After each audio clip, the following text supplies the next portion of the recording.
கள்ளக்கடல் எச்சரிக்கையை தொடர்ந்து கன்னியாகுமரி மாவட்டம் குளச்சல், முட்டம் உள்ளிட்ட சுற்றுவட்டார பகுதிகளில் கடல் சீற்றமாக காணப்படுவதால் மீனவர்கள் கடலுக்கு செல்லவும், சுற்றுலா பயணிகள் கடலில் இறங்கவும் மாவட்ட நிர்வாகம் தடை விதித்துள்ளது.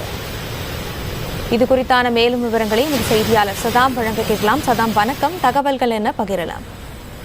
அதாவது தமிழ்நாடு, கேரளா உள்ளிட்ட 9 மாநிலங்கள் கடற்கரைகளில் இன்று இரவு வரை அதீத கடல் அலை வீசும் என்ற எச்சரிக்கை இந்திய கடல்சார் தகவல் மையம் விடுத்துள்ளது.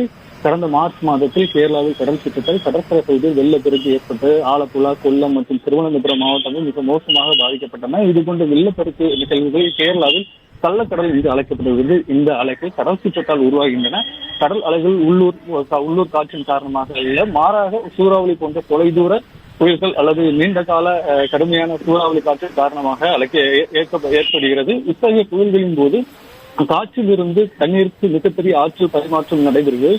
இது மிக உயர்ந்த அலைகளை உருவாக்க வழிவகுக்கிறது. இத்தகைய அலைகள் புயல் மையத்திலிருந்து கரையை தாக்கும் வரை ஆயிரக்கணக்கான கிலோமீட்டர்கள் பயணிக்க முடியும். வழக்கமாக கேரளா போன்ற மாநிலங்கள் இத்தகைய பெருங்கடலின் தெற்கு பகுதியில் பலத்த காற்றின் விளைவாக அலைகளை எதிர்கொள்கின்றன. அங்குள்ள ஒரு கடல் அலை உருவாகிறது.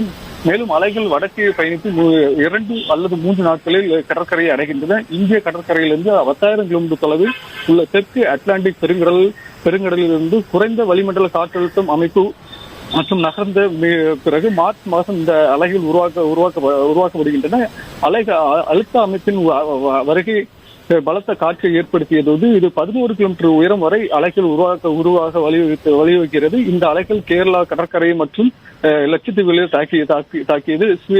வேல்ஸ் வருவதற்கான முன்னெச்சரிக்கையை நடவடிக்கையை அறிய 2020ஆம் ஆண்டு இன்சூசியஸ் சற்று முன்னறிவிப்பை அறிமுகப்படுத்தியது. இந்த அமைப்பின் நிறுவனத்தின் மூலம் 7 நாட்களுக்கு முன்பே வருவதற்கான முன்னறிவிப்பை பெற முடிகிறது.